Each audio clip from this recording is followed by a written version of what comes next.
কোরবানির ঈদ ঘিরে সাদেক এগ্রো তুমুল আলোচনায় আসে একটি ছাগলের দাম 15 লক্ষ টাকা হাঁকিয়ে। এত দামের কারণ ছিল ছাগলের উন্নত জাত ও বংশমর্যাদা। সেই ছাগল কিনতে গিয়ে ভাইরাল হন তরুণ মুশফিকুর রহমান ইফাত। ভাইরাল সেই ছাগলই যেন কাল হয়ে দাঁড়ালো এনবিআরের মতিউর ও সাদেক এগ্রোর জন্য। ইফাতের বাবা মতিউর রহমানের পর এবার সাদেক এগ্রোর দুর্নীতি ও অপকর্ম সামনে আসতে শুরু করেছে।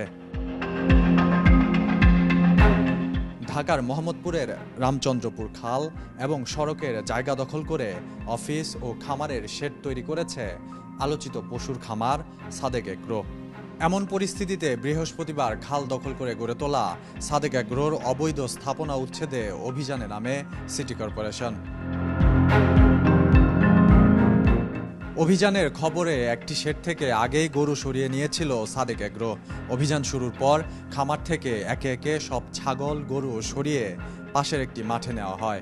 তবে সেই মাঠে আলোচিত উচ্চ বংশীয় সেই ছাগলটিকে দেখা যায়নি। উচ্ছেদ অভিযানের নেতৃত্বে থাকা নির্বাহী ম্যাজিস্ট্রেট মোতাকাব্বির আহমেদ 12টার দিকে অভিযান শুরুর নির্দেশ দেন।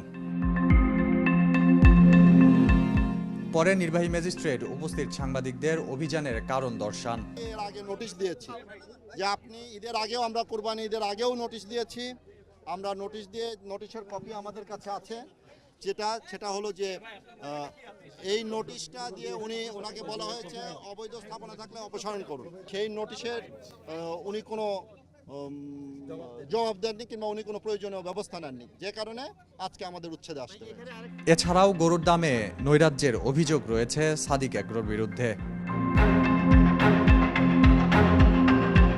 গেল কোরবানির ঈদে জীবিত গরু পরিমাপ করে 390 থেকে 500 টাকা কেজি দরে বিক্রি করা হয়েছে।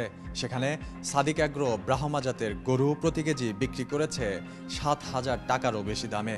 একটি হিসাব করে দেখা যায় কোরবানির জন্য প্রতিষ্ঠানটির ব্রাহ্মা জাতের গরু প্রতি কেজি বিক্রি করা হয়েছে অন্য গরুর থেকে অন্তত 15 গুণ বেশি দামে। এই অস্বাভাবিক দাম বাজারে কোরবানির পশুর উচ্চ মূল্যকে উৎসাহিতও করেছে বটে।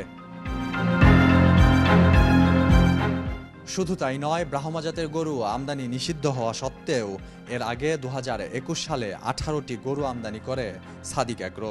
যদিও পরবর্তীতে তা শাহজালাল আন্তর্জাতিক বিমানবন্দরে কাস্টমস আটক করে প্রাণী সম্পদ অধিদপ্তরকে হস্তান্তর করে। মাহদি হাসান, কালেকণ্ঠ, ঢাকা।